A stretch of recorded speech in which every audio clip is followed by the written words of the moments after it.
Yeah. Yours truly, Joshua Gunn. Oh, Lord, Lord, Lord, boy. Come on, come on. Hello, Jordan. Get the youth away, run, boy. Kingston and All Carolina. them a talk and a go on and a boast. Tell them how we run, boy. Yes, sir. Oh, Lord, them run it. Come on. Tell them how we run, road, you know how we run. Tell them how we run, road, you know how we run. I tell you, bus driver, we run, I tell you, cab driver, we run. Tell them how we run, road, you know how we run. Tell them how we run, road, you know how we run. I tell you, white line, we run, and patrol can't tell you, say, we run. Don't the same officer this year, we no cross. That's Alliance Bar, scheme and you see fast. Red wine me for pour in a finny glass, and me chain them no brass, me hat no pepper sauce. This side alkaline, a IBI mask, lover in a sauce, it up on her ass. I gave me smoke, the top no smoke grass, every reboot a pass, I hail me as bad. Tell them how we run road, you know how we run. Tell them how we run road, you know how we run road. I tell you bus driver, we run road. I tell you cab driver, we run road. Tell them how we run road, you know how we run. Tell them how we run road, you know how we run road. I tell you white line, can't tell you say Yeah. We run road, we run the city and the house. Sell out shows, we make them 25,000. Sell out foes, they can't keep hiding till we found them. Lion pin is growling, a titan city gathered them. Ain't no competition, they killing them since infinity. Running like I'm with you saying I'm claiming victory. Endless living lyrics, spinning within my penmanship. Enemy won't go against me, we winning like it's religiously. Kingston and Carolina, Appleton and marijuana. Running Red Bull, play it cool, you don't want a problem. Cool, you don't want a problem. Crew pop 100 bottles, going for the goal, running roll like we marathoning. You see me, beanie mine and gunner on them. You see me, we run a road, don't you run up on them. Be easy, greatest story never told. If they ask you about the flow, tell them we run road. How we run road. How we run road. Tell you cab driver, we run road. Tell them how we run road, you know how we run road. How we run road, you know how we run road. Tell you white line, how we run road. Patrol can't tell you say every day in the street I say a pinch in it, cause some of them on the road them a begin believe. Me tell Gully back say, me sting for bird, and me tell CG said this year ring for lead. No man at all, me no make bill me weak, cause bad mind people that try kill me speed. Don't spot a chaps, man, they teaching for read, me no need crosses, a judge a blessing me need. Tell them how we run road, you know how we run. Tell them how we run road, you know how we run road. I tell you bus driver, we run road. I tell you cab driver, we run road. Tell them how we run road, you know. Tell them how we run road, you know.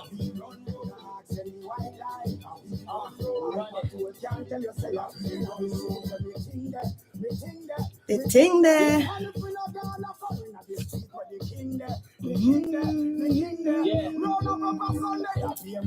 Fling where? A fling where?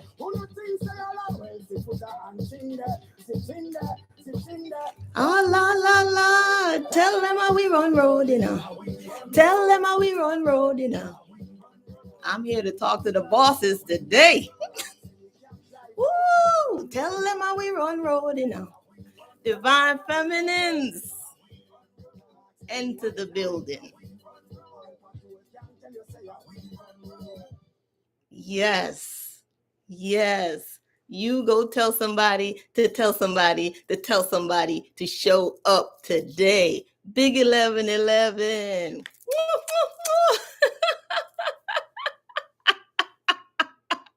Yes, you did see Beanie Man live.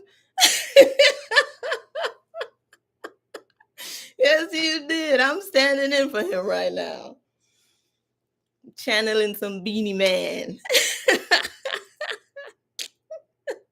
I love you. Oh my God. But seriously, you gonna wanna be here for this topic. Woo wee. So before I even start, thank you. I love you, Big 1111. I'll be thinking about you sometimes. I really do. You can hear me okay? I'm like, who is? I just feel like there's a powerful person behind that name. And I think about you quite often, just to let you know. Sending your love and blessings and peace to you and your family always. So To start it off, we pulled the owl. And the owl comes with the number 33. Let's see what the owl wants to say before we even start. Manchichi, the inner shaman. Shaman lives with his heart in two places. One lives within, and the other invisibly extends through the crown of his head.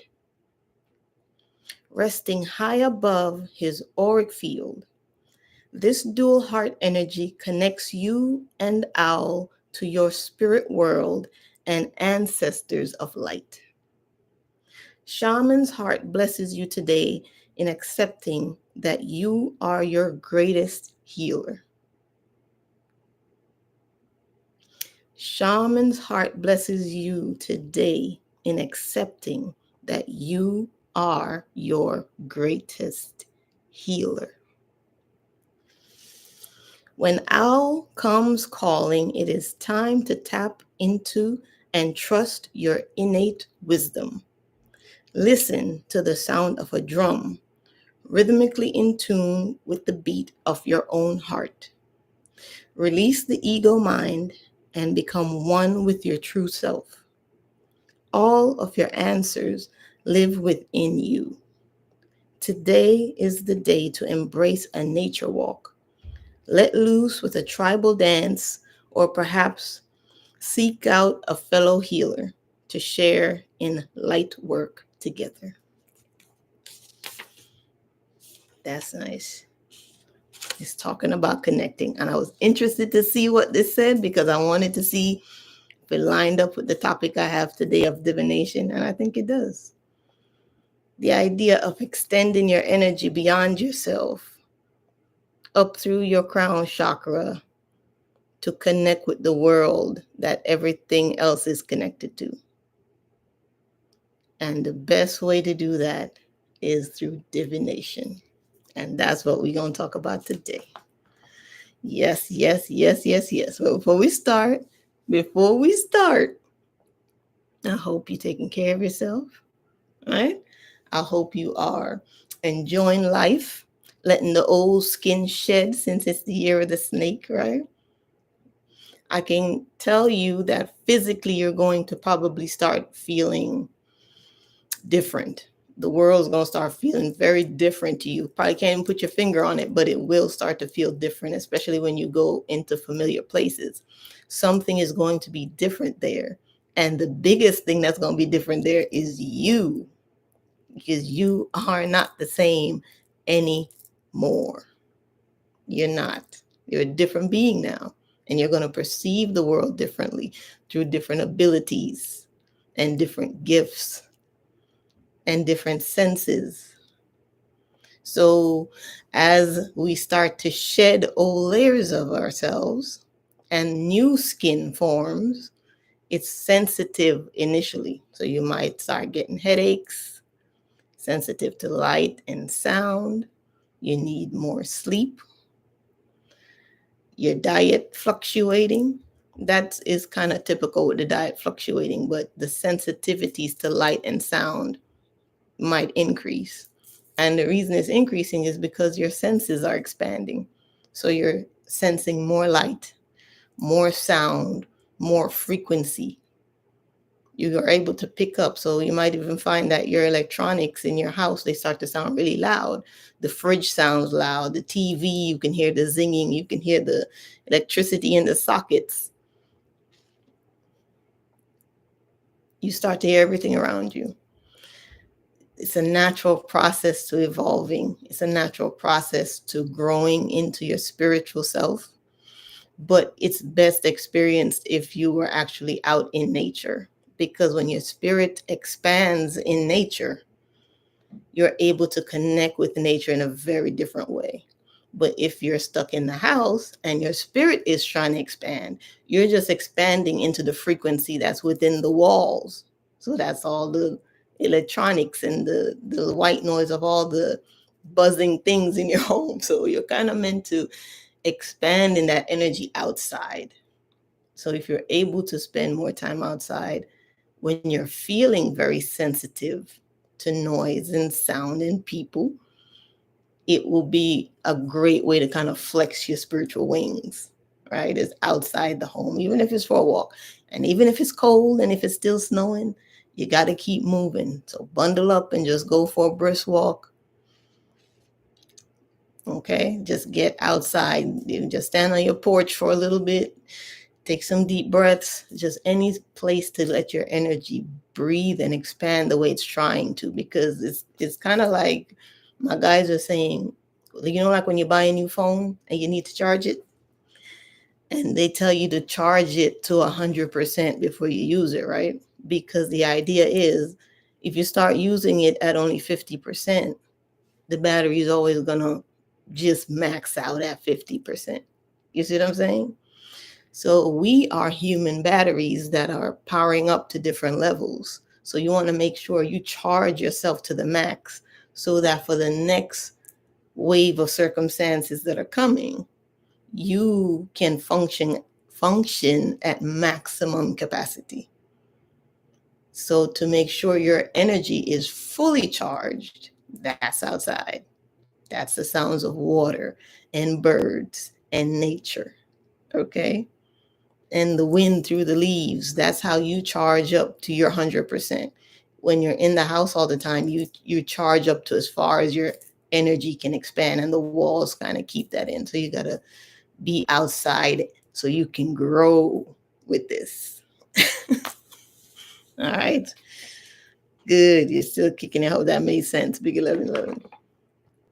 So let's get into this very, very, very interesting topic of divination.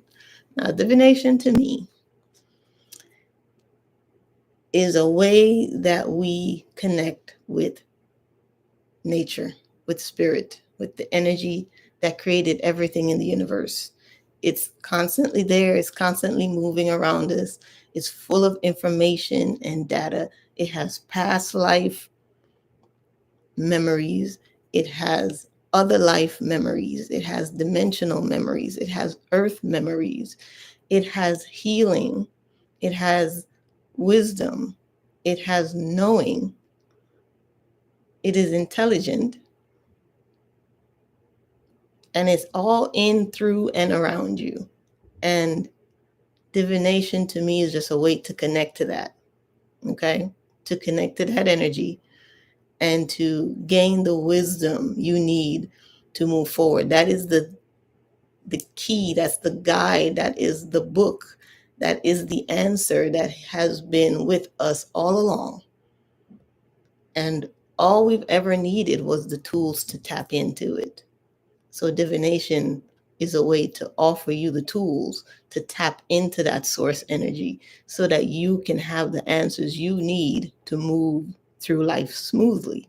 Life was never meant to be difficult and hard to the point where people were checking out or just depressed all the time or giving up. Life was meant to be enjoyed. And we were placed here with all the tools to enjoy life that way. But at some point, we lost sight of that, of how to connect. Or we started connecting to other people's form of divination that inherently is not your expression of divination. Your way of connecting will be very different from everybody else's. And there's many ways to connect. But we've been given just a few tools to connect with the energy. And maybe that's not your way. So understanding what all the ways are allows you to get your tools back, connect with your source, your guidance, so you can see what's coming for you and you can lose the fear about future events and feel confident and grounded that whatever occurs for you in this life, you will have all the resources and the support to deal with it. All right. And so you have to understand your divination method, what feels good to you and what works for you. Okay. So it's called 50 Methods of Divination and Fortune Healing or Fortune Telling. The first one, okay, wait, there's an intro. What are the different methods of divination? What are the different types of fortune telling? Which kinds of psychic reading tools were practiced by diviners in both historical and modern times? If you would like to know the most common and uncommon, both easy and hard ways of predicting the future, look no further. Below is an A to Z list of over 50 methods of divination and fortune telling. There are many types of prophecy in this world, so this list has grown relatively easily. Sometimes less popular systems become more mainstream, so I will continue to add to this article over time. Oh, and if you need help choosing a method of divination, you can check out my Which Method of Divination is Right for You post. Enjoy. All right, let's get into them. And for me, divination isn't just about knowing the future. Divination can be about just understanding your now, understanding what you need to do now for your circumstances, no matter how big or small they are. It's just about you getting answers for whatever you need answers for. It's not always the future. For example, even people who do energy work and Reiki, that's a form of divination. And it's giving them not answers about the future, but answers about someone's body right now in this moment. So think of divination as just receiving answers for any point in time, anywhere. All right, the first one they list is abocomancy. Abocomancy. Abocomancy. Abocomancy is a method of divination that uses dust, sand, or salt. Historically, diviners have practiced abocomancy in many places. In modern times and in some parts of Africa, abocomancy is performed by readers rather frequently. In Mali, Dogon abocomancers read the future in the earth. They may take a fox walking over certain parts of the floor to be significant. A grid would be divided over the affected area and the movement of the animal interpreted. Abacomancy and geomancy, which is divination using earth as a tool, are very similar, if not the same. It is still possible to practice these forms of divination as there has been a resurgence of interest in recent years. So, what I also heard from my guides as I was going through some of these was that divination is not a kind of spiritual woo woo that has no basis in science or can't be proven. It can be proven if you understand the science behind all forms of divination. So, remembering that everything is energy, the earth has a grid of energy surrounding it, right? That's easy to look up if you go and research energy earth grid. You can see that there's certain flows of energy over the earth, and they call them ley lines. Right? So there's a grid and a pattern of energy that flows all around the planet. And animals are very sensitive to these lines of energy, especially birds. So animals with soft padding are able to feel that energy of the earth very, very distinctly. And that's why when certain events are about to happen, earthquakes, floods, storms, they can feel the shift in the earth energy and know that they need to leave a certain area. So that's how people watch birds. So if you understand how certain animals move along the energy of the earth that you can also feel, you can read the movement of the animal and understand what the earth itself is about to go through or is going through based on how the animals move. So it is scientifically possible to prove this divination. And now you can understand why people can read the earth and just look at how animals move on the earth.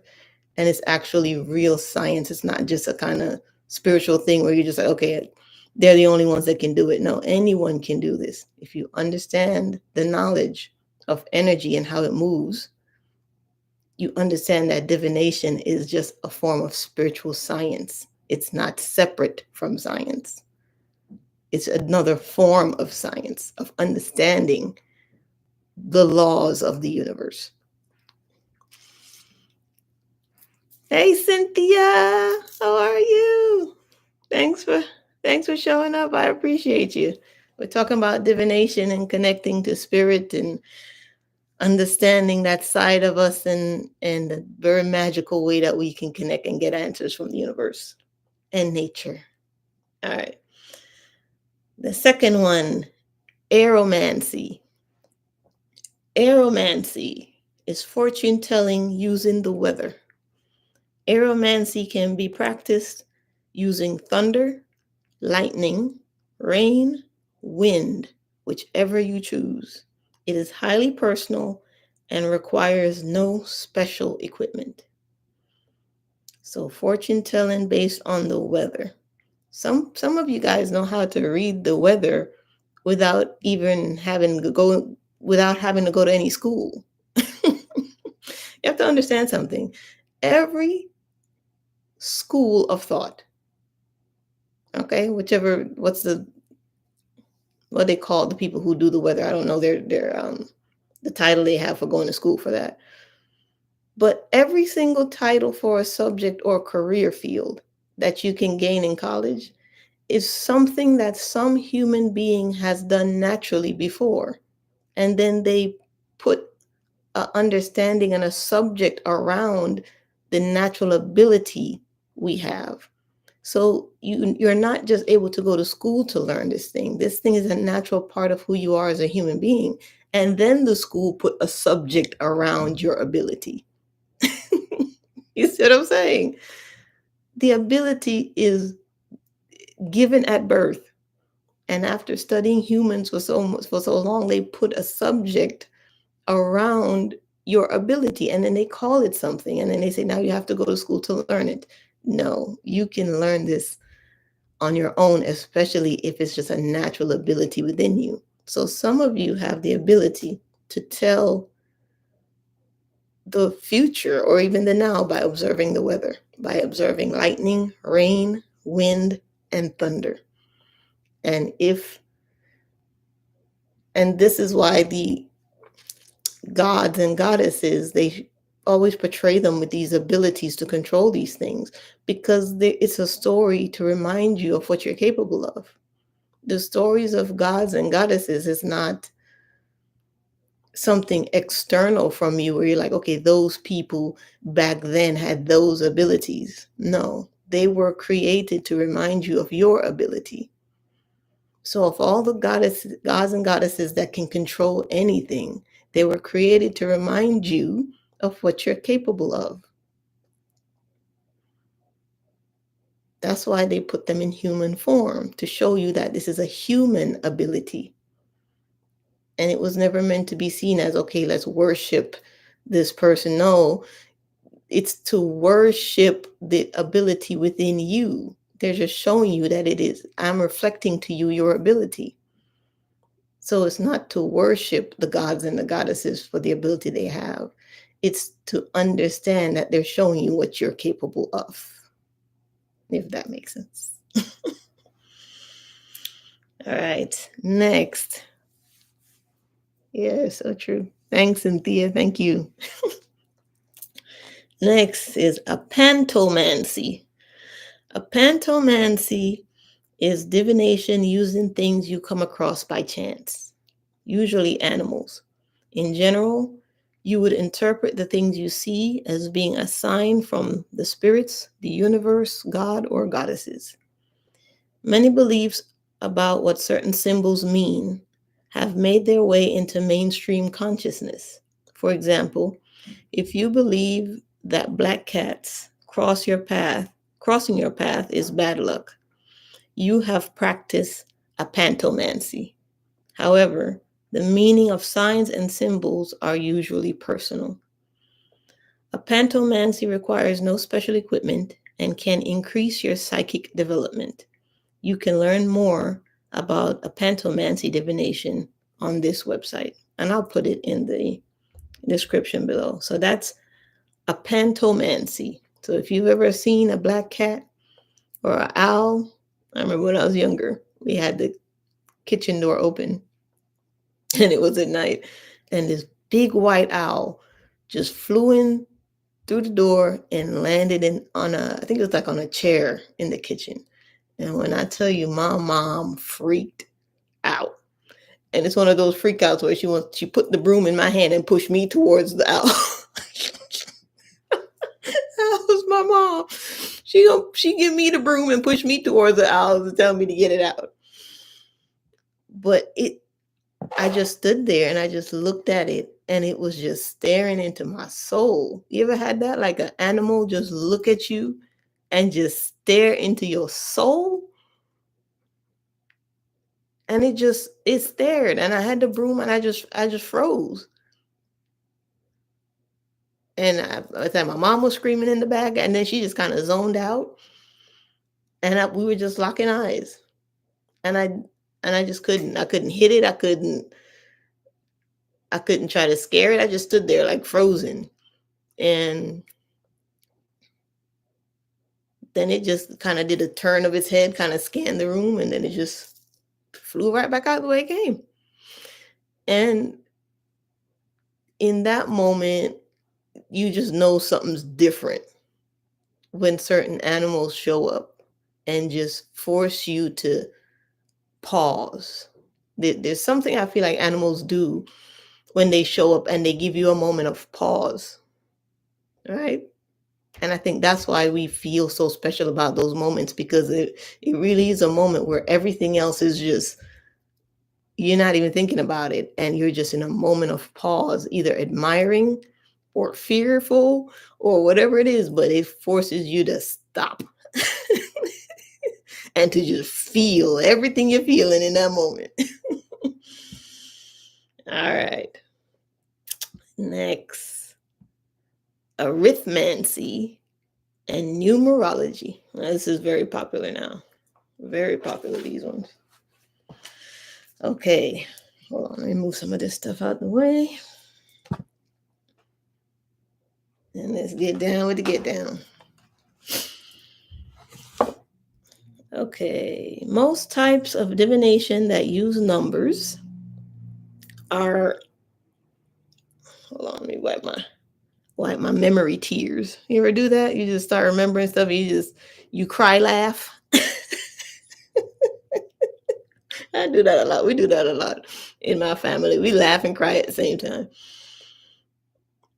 All right. Most types of divination that use numbers are usually known as numerology.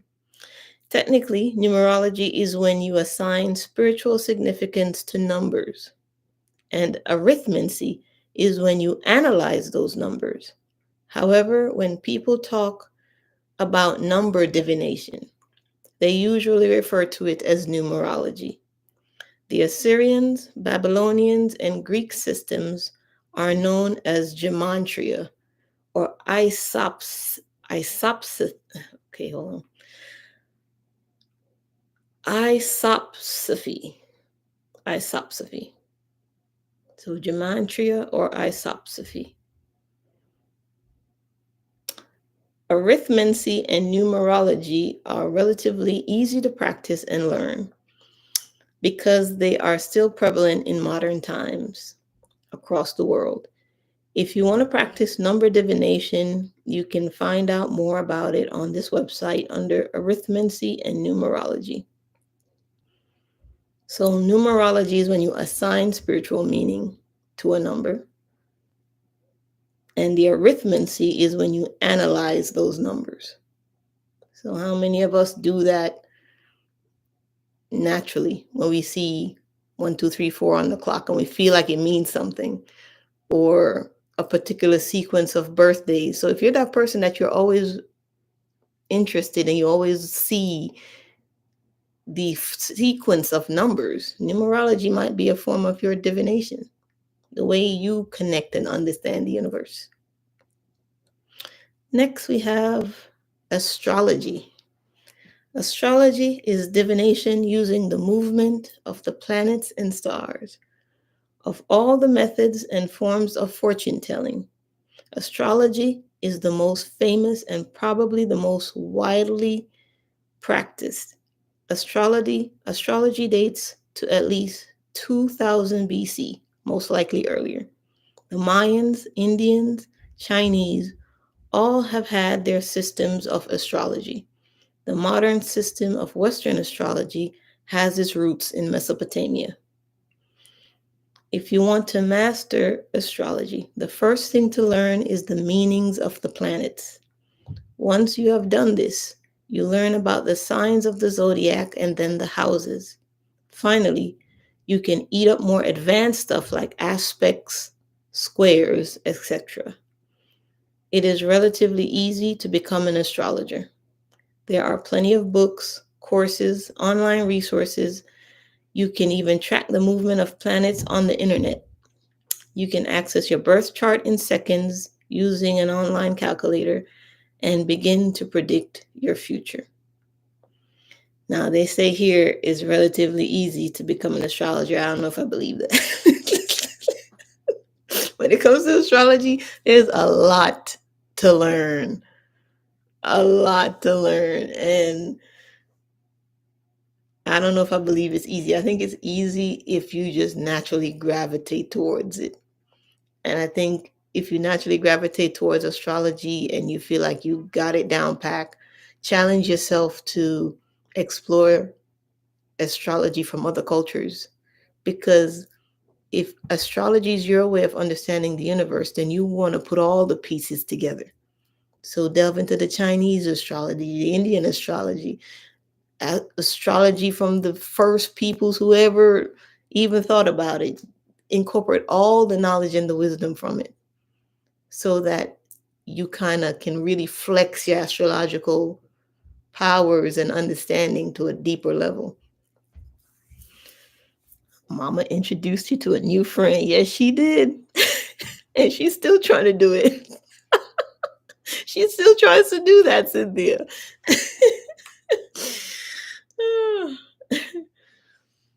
All right. Next, we have augury.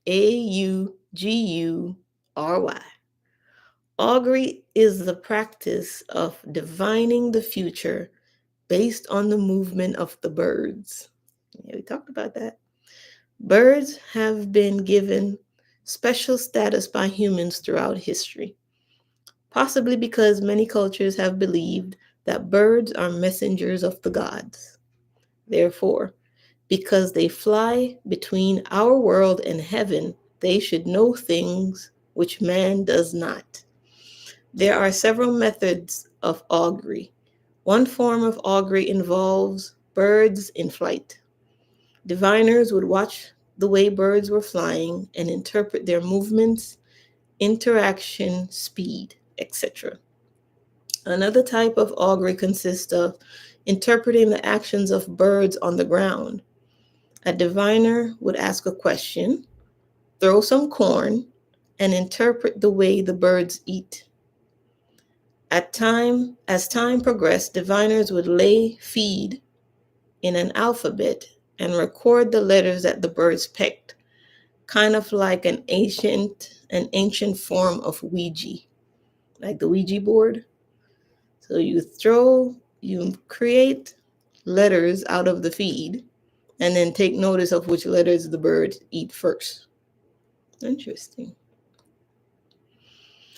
Interesting. But I know a lot of people who, like natural people, tribal people who are not too heavily involved in like industry and corporate world and all that stuff, they're still very connected to nature. All of those peoples And some of us are those people. These peoples are not just over there. We are also those peoples. You don't have to be in a little with two coconuts on your boobs and a little bush, a little tree covering your bush. That doesn't make you the people. Wherever you are, in the building, in the basement, in the attic, in the Uber ride, on the plane, you are the people. And as long as you are divining and reading the signs around you, that's you, native to the land, protector of the land, reader of the land. It doesn't matter where you were placed. It just matters that you still practice your ability. All right. In modern times, augury is not widely practiced by diviners, so it will be difficult to master if you're feeling called to it. If you wish to be an augurer today, you will either need to go over ancient texts or invent your own personal system. And what I love about divination is, even if you go and you read about it and something calls to you and you're like, yes, this is how I'm going to connect, you don't have to do it the way everybody else did it. They did that in their timestamp of their lifetime. You have the ability now, you have to advance it to this timestamp in your lifetime. So make sure that you make it personal for you, right? Even though you read over how everybody else did it their way, you do it your way, because that's when it's real and that's when it's going to work. Same. Birds make good friends. I believe that. I love bird communication. Yeah, me too. And how funny, I picked the owl starting off and then told the owl story. I didn't plan that, by the way. And I think a lot of people resonate with birds. I think a lot of people do. I think that's why they make themselves so beautiful and colorful and bright. It's like they are messages that are meant to get your attention. Just like flowers, right? Flowers, they bloom bright and they throw out these beautiful scents to attract the bees. And birds do the same thing. We're thinking they're that colorful to attract mates, but they're also that colorful to attract us so that we can hear the message through the tweets and the way they hop and jump. Nature shows off for us. You know what I mean? We have to appreciate that now, that nature shows up and shows out for us. All of that stuff, when you pass by, you see the most beautiful thing out there. Nature created that just for you. Even if in that one moment, that's the only time you ever looked at it, nature made it just for you. All right. The next form of divination, automatic writing. At least our group on Sadie, the birds always have to. That's true. That's true. Listen, Sadie just needs to go out there and just record the birds for a minute and then maybe just upload that with some music. Sadie, you got to do that. Just capture your bird sounds, because you always have a lot of them. All right. Automatic writing. Automatic writing is a straightforward type of divination. All you have to do is grab a pen and paper, clear your mind, and then let the words flow out of you.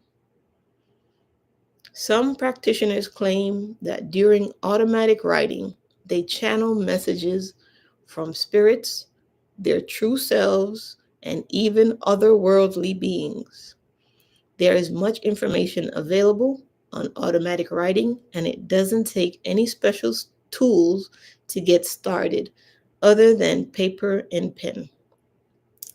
I could tell you two things my guy told me. If you fidgety with your fingers, the person that taps, always has to touch, fiddle with something. You need to play a musical instrument or you need to write. Anytime your hands are restless, play an instrument or just do automatic writing, or you might end up sketching or drawing. There is energy that's built up in your hands that's not meant to go anywhere else. That's why you can't stop fidgeting with it.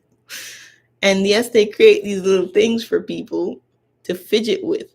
But until that energy goes into what it's purposed for, you're going to always have the fidgetiness. So play a musical instrument, write, draw, play the piano. Sometimes those fingers are meant to tap some keys. And you're thinking, but I can't even read music. I can't read music, but I play music. It sounds good to me. So just, just see where your fingers want to go and what they want to do, and when you feel relaxed. So maybe automatic writing is it, drawing is it, playing an instrument is it, and you'll know that's what your hands are meant to do. When after you release that energy, you actually feel relaxed. Like you actually feel like, ooh, that tension is gone. That's when you know that's what you're meant to do with that. All right. Bellomancy or arrow divination. Bellomancy is the correct name for fortune telling using arrows. Throughout history, Tibetans, Greeks, Arabians, and Chaldeans all use arrows as a tool for fortune telling.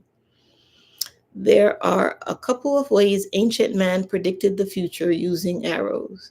One method was to put special arrows in a quiver, or the arrow bag, ask a question, and then randomly select one, just like you would with drawing lots. Another method involved shooting arrows into the sky and interpreting how they crossed paths and landed. Bellomancy is one form of fortune telling mentioned in the Bible. The book of Ezekiel 21:21 mentions bellomancy with haru. Okay, what is this word? Mentions bellomancy with haruspicy, H-A-U, no, H-A-R-U-S-P-I-C-Y.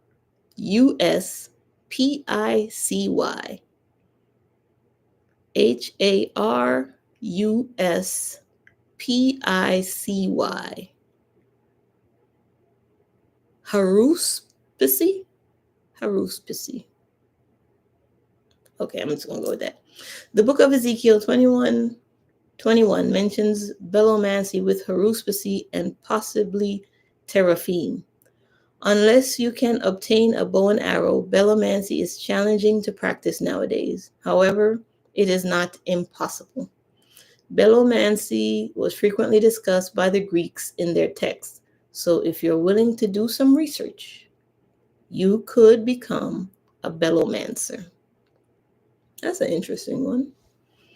Very interesting.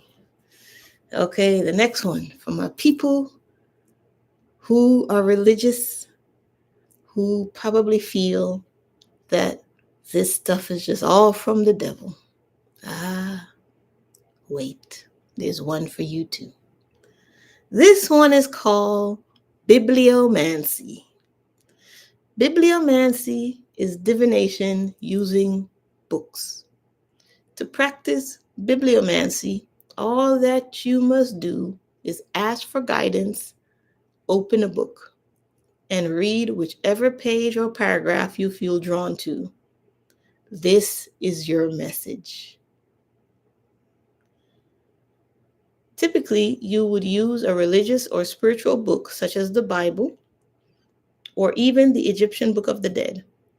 However, don't overcomplicate bibliomancy. Any book will do just fine. I've done that before. I know probably you've done that before. Just flip through a book. You're like, come on, listen, let me get a message. I have a question about this or this or this. You just flip through a book, choose a side, put your finger and see what it says. People do that with the Bible all the time. You want to see what message God has for you today. God is the energy of the universe. So that energy is available through every single thing because God is everywhere at all times. So there's not one thing you can't touch, feel, or interact with.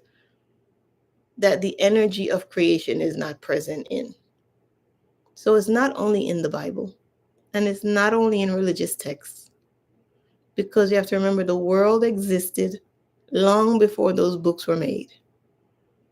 So people were connecting to the earth long before the institution of paper and books and religion and churches.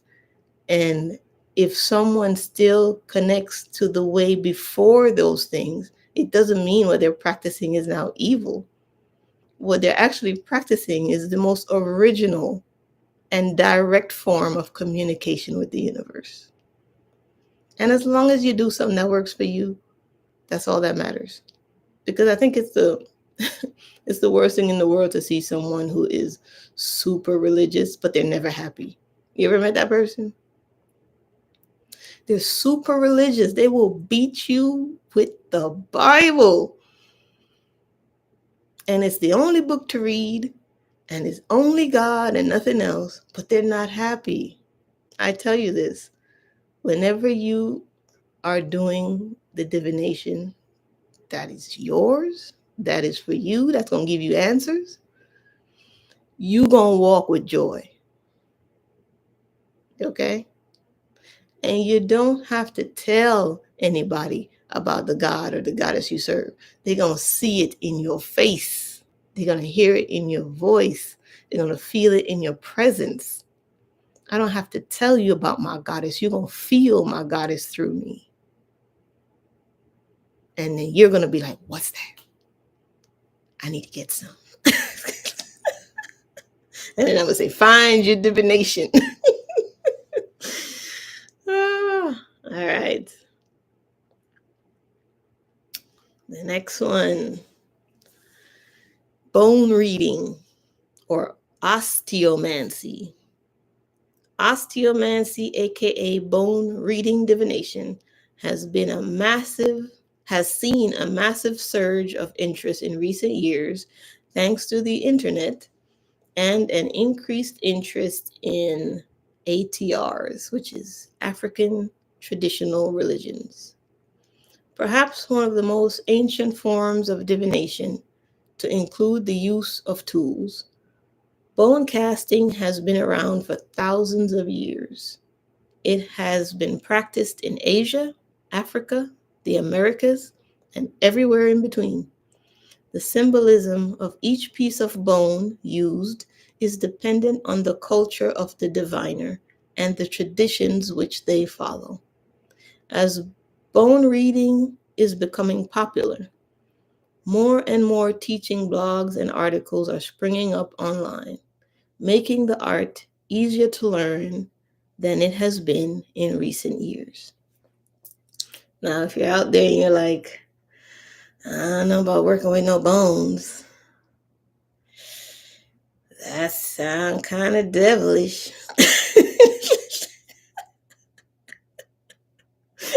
I feel you. That's the first thought I had too. I'm like, I probably wouldn't work with bones. Just, I don't know. It just doesn't feel it. But then my guy said, before you judge, Katie, remember when you ate chicken and you and your sister used to hold the little wishbone and try to break it to see who get the biggest piece? Because what did it mean when you broke the wishbone, right? On the turkey or the chicken? The one with the lucky piece. Wasn't that a kind of yeah. You see what I'm saying? So I try not to judge. I try not to judge. And that would be osteomancy. All right, the next one. Brontomancy. Brontomancy means divination using thunder. Brontomancy is pretty much a cross between divination using signs, which is apantomancy, divination using the weather, aeromancy, and divination using sound, kledonism. According to diviners, to hear the sound of thunder is a message of approval from the gods.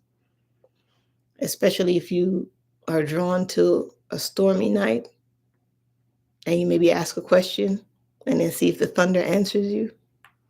That can end up being a sign. So you're mixing the weather, the sound, and the signs to create brontomancy. Next, we have capnomancy. Capnomancy is a form of fortune telling which assigns meaning to the shapes formed in smoke from candles, fire, burning herbs, or incense. Capnomancy is performed in the same way you would interpret the shapes of clouds. Therefore, if you have a particular talent for making out shapes in clouds, then capnomancy should be a breeze. I like that one. You assign meaning to the shapes of the smoke from candles, fire, burning herbs, or incense. And what my guy showed me about that, they're saying you're thinking you're reading the smoke, but you're actually reading you. Every type of divination is just a reflection of how your energy is interacting with the world around you and is reflecting it back to you. So I'm like, as I'm reading this, I'm having this conversation in my head. So I'm like, okay, go deeper with this for me. So they say, imagine you're standing there and you're going to blow out a candle, or you're reading the smoke and incense or sage to see what the message is. They said what it's actually doing is it's interacting with your auric field. So as the answers show up within you, it has an external effect in your auric field, which then influences the movement of the smoke. So it's not like it's no any form of divination that works is not truly external, it's really internal first. And then the external thing just confirms. We use it because we just like using the external things. We came into physicality to enjoy physicality. So we like to use physical things, but you don't have to use physical things because you are the question, the message, and the answer.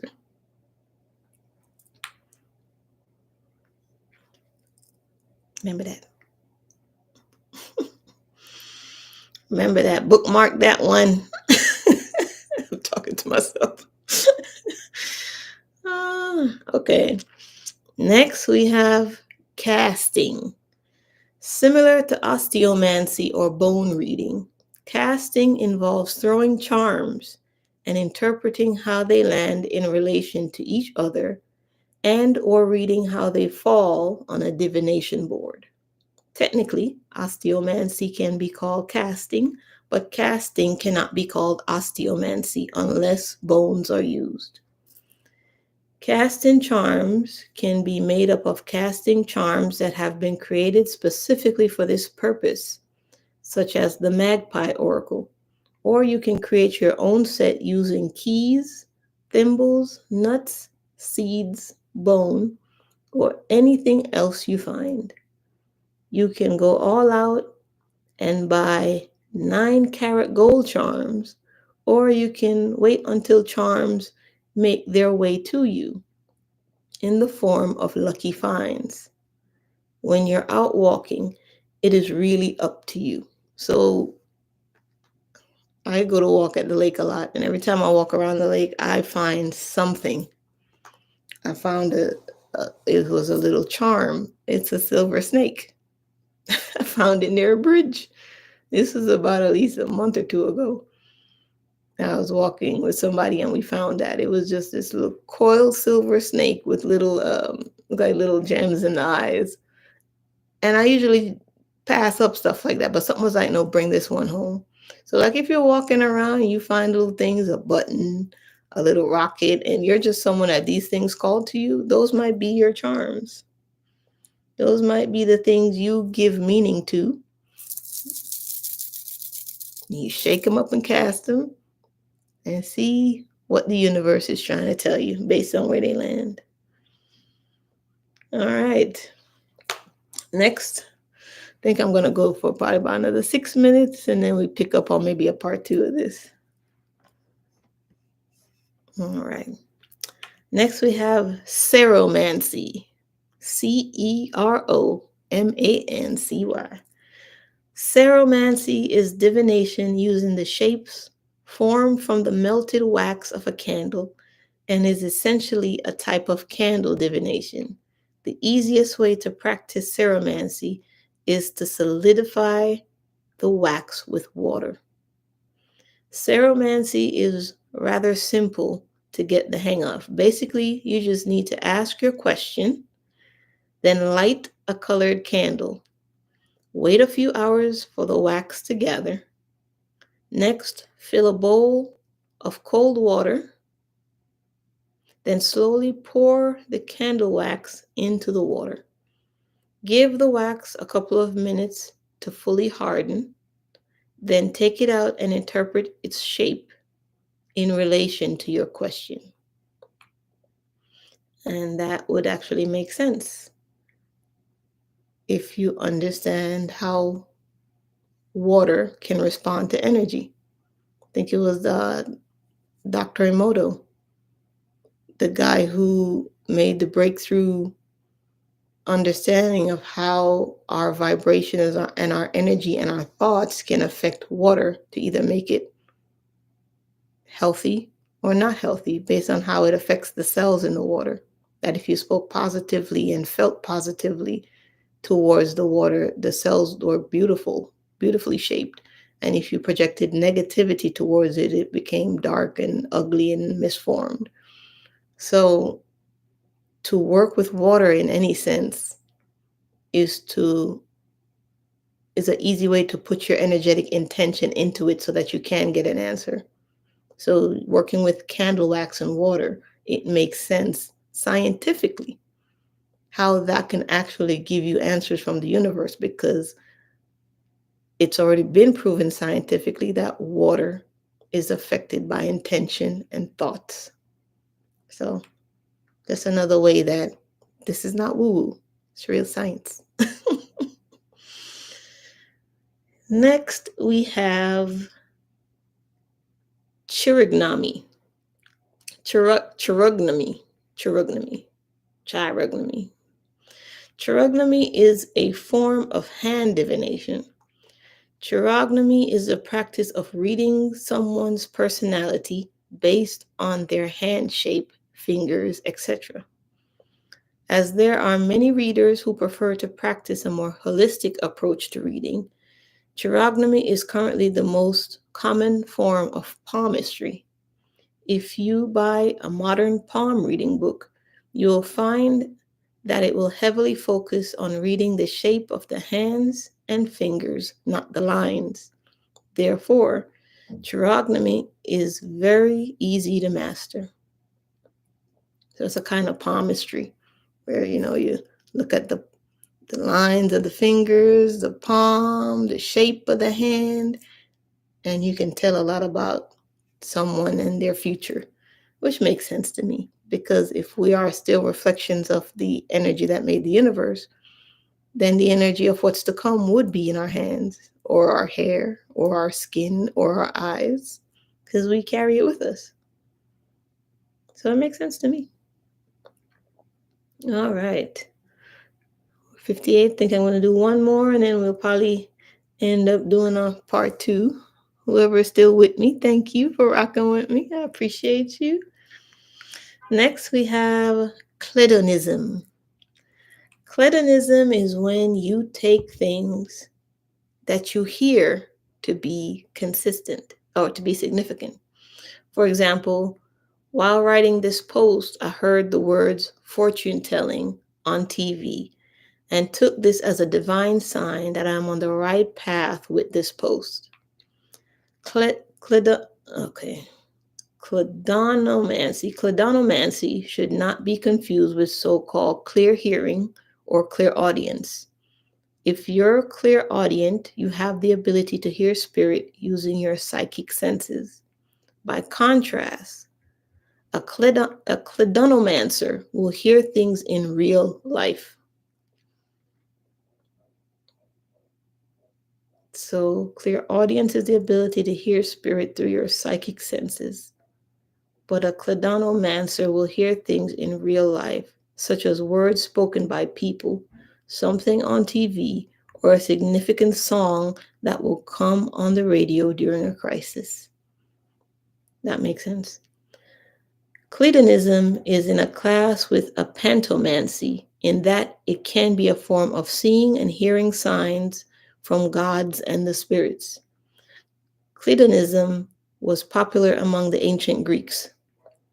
In Homer's Odyssey, Odysseus hears thunder after asking for a sign and takes this as a mark of approval from Zeus. Okay, that makes sense. All right, I go one more. We got time. We just barely over the hour mark. Hey, Big 11, still rocking with me. Thank you. Thank you. I think this is interesting. I think we should all start learning all the different forms so that we can start to pick and choose from what we can use to improve our lives and make this world better, because it doesn't make sense to sit there and just let life have you in the corner just wailing on you, just pow, pow, pow, pow. It's like we were meant to stand up to the challenges with confidence. And sometimes these are the things we need to approach life with confidence. Our way, not the prepackaged ways people have given to us. There's many ways to change things in life. And if we know all the ways in which we can do that, then we don't ever have to feel stuck. All right. The last one I'm going to do is concomancy. Concomancy is fortune telling using seashells. Placing a seashell on your ear and analyzing the sound counts as concomancy. You can also use seashells in casting divination. If you want to use shells to cast with, obviously you will need shells.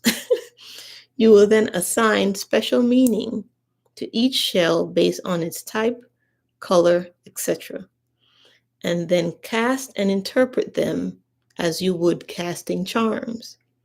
Because shells are easy to obtain, concomancy is accessible if you want to give it a try. So the next time you go to the beach and you see those cute little shells, you can pick them up.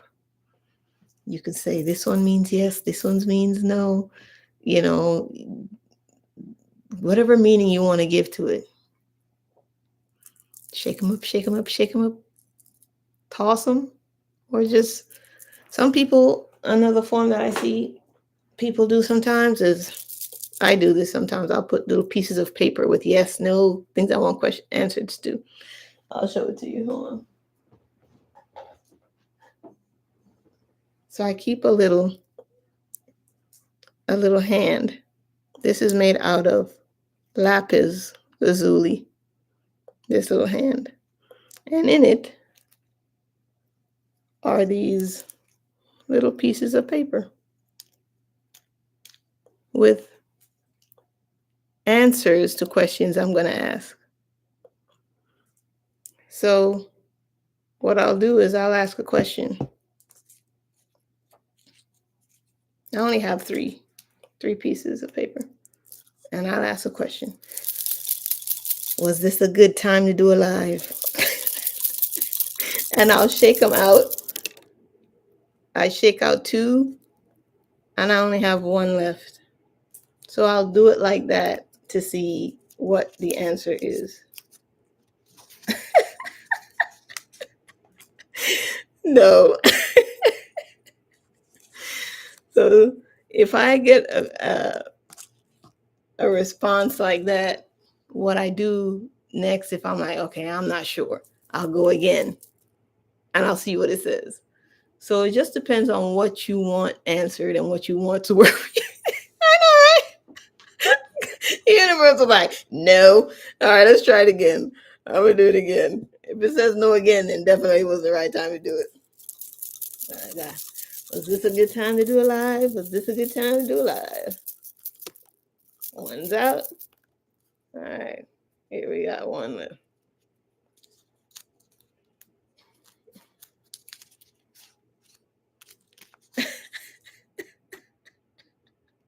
No, wait.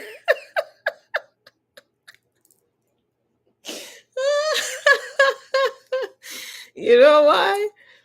Probably.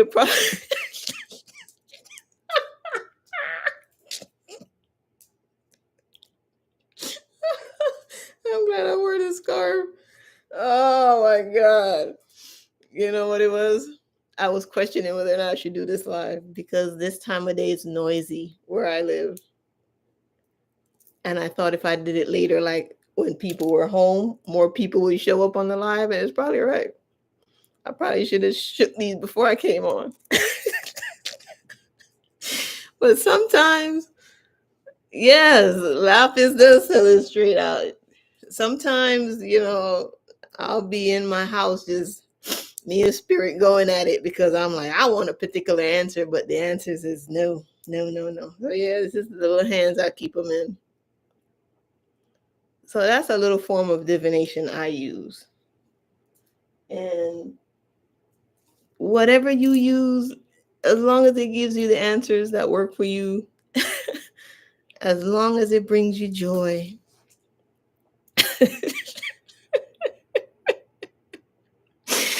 That's all that matters. And I appreciate you showing up. If you're just coming in and you missed it, we had a whole discussion about divination, how important it is for you to connect with a form of divination that works for you, to give you answers, to help you predict your own future, to keep you healthy, to reduce your anxiety and your fears about things to come, to not feel like life got you on the ropes, beating you up. You have options, okay? And you have an option that works and can feel good for you.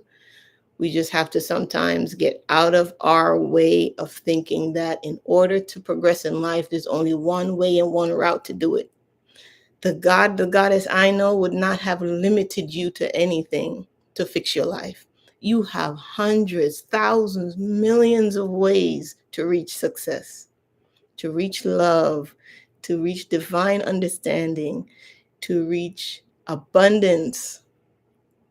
And if you're stuck, it's just because you're not trying something new. That's why it's important to take your time to always try something new, something different, because you never know what piece of the puzzle that new thing can give you, be it in confidence, be it in knowledge, be it in an actual resource that you can use, be it that it just draws you to the people who are going to support you, okay, in the things that are coming up in your life. So divining is a great way for you to master yourself, understand the universe, okay, and have options. That's the biggest thing. You need options, and you need options that work. And it's empowering, especially as women. You have to understand these are your tools. You can't let nobody take these tools from you. This is your power. This is what you use to boss up. This is what you use to come back to yourself, to get your strength back, to get your ability to speak back, to be able to defend yourself, to be strong enough to handle yourself physically so that you're not abused or manhandled or spoken down to. These are all the tools that are going to bring you back your voice and your strength and your power. That's why they put it on their category that they say don't look. They convince you that it's devilish, it's demonic, it's pagan. And then you say, well, it's because it's all those things. I'm not even going to look at it. And right there in that thing, if you can go in with the perspective of love and understanding that it's just energy and it's there for you to use for the good. And just because you see people use that energy for the bad, it doesn't mean it's bad. It just means it's just energy. They chose to use it that way. You can tap into the same thing and choose to use it a completely different way. And actually, that's probably the way it was meant to be used. So that means that's when it's going to actually work. Some people out there working with stuff and they think they're doing something, but they ain't doing shit. Because until the right people pick up the right tools and use it at the right time, ain't nothing gonna happen, ain't nothing gonna change, ain't nothing gonna move. So that's why it's important for you to find your right tool and use it at the right time so that you can be in place to help us all shift into the next world. This is big. This is important. I can't stress that enough. It's important that you connect to your spiritual gifts and powers because the time is coming, and it's a beautiful time coming where you will use it. You're going to have it, you're going to feel it, you're going to master it, and then you're going to use it to safeguard yourself, your family, this planet, and this beautiful future that we're going to create together. All right. So I love you. I love you. Awesome Live with you, the lion and the dragon on the wall. Yes. Yes. Yes. Oh, let me show you guys some paintings that did real quick. Hold on.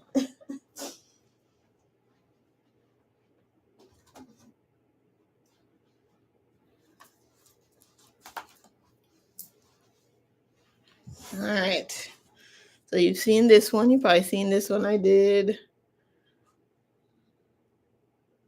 That blue dragon there. You probably doesn't know the mouth goes around.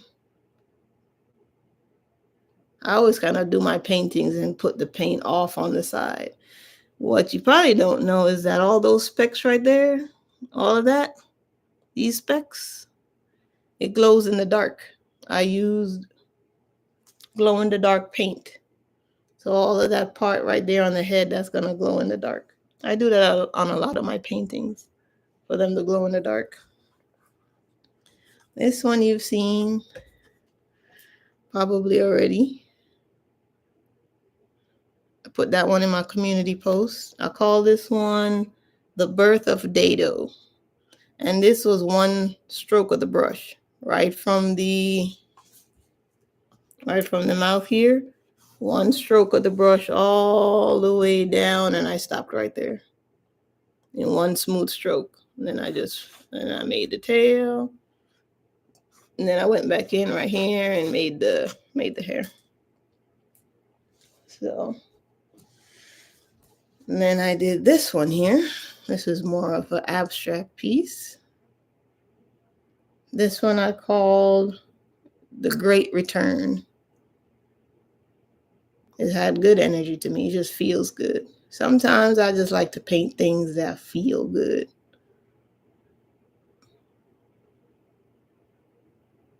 I don't know half the time why I paint it. It's just, this is kind of my divination, which is just, it's my automatic writing. Sometimes I do automatic painting, which I don't have anything in mind. I just paint to see what comes up, and then I'm just left with stuff like this.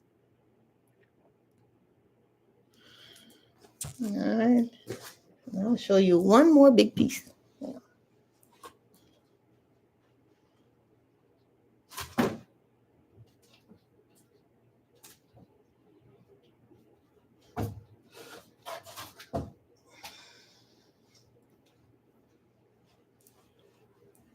All right. So these are a couple big pieces I've been working on. So this one isn't finished yet. But this one is some rolling mountains. I wanted to make them real colorful. Sometimes I just like movement. I just like how the brush moves.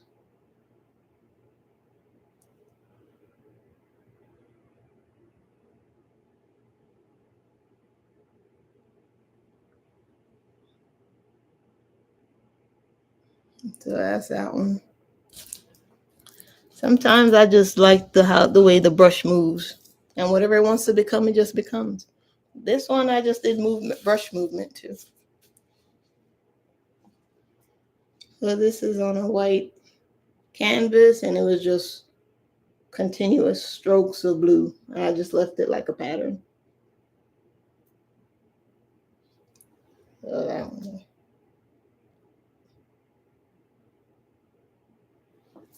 And I do that When I have anxiety, I paint something that feels like it calms me down. And that's how my art becomes healing for me, is what the energy that you want, put it in the brush, put it in the stroke, put it in the pen, put it in the note, put it in whatever. That's how you create it. Sometimes you have to create hope and create beauty and create love and create joy. When you don't have it, you have to create it. That's your ability as a powerful being, is to create what you don't have. Create wealth. You're like, how am I going to create wealth? With your gifts, whatever your gift is. And if you don't know what it is, that's why it's so important to discover it, because your wealth is in your gift. Whatever you have the ability to do, you can make money from it. And don't go around thinking, well, somebody already have knit socks, so why should I knit socks? People already make scarves, so why should I knit a scarf? People already can draw better than me, so why should I draw? Because none of them have your energy, my love. None of them. There's 10 million different brands of water. Why? Because somebody likes Fiji, and somebody likes Dasani, and somebody likes Crystal Geyser, and some, you see what I'm saying? Everyone has their taste. All the millions of people in the world. Whatever you do, whatever you can create, somebody's gonna like it your way. Because nobody else has your vibes. Nobody. This one here. I call this one the beginning of time. And if you can see up close. There we go.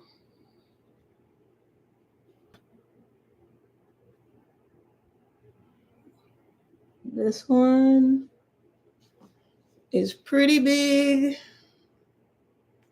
And all of these paints, all these pinks and yellows, even when it's sprinkled in there, misted, guess what? Glows in the dark. I made that one specifically to glow in the dark.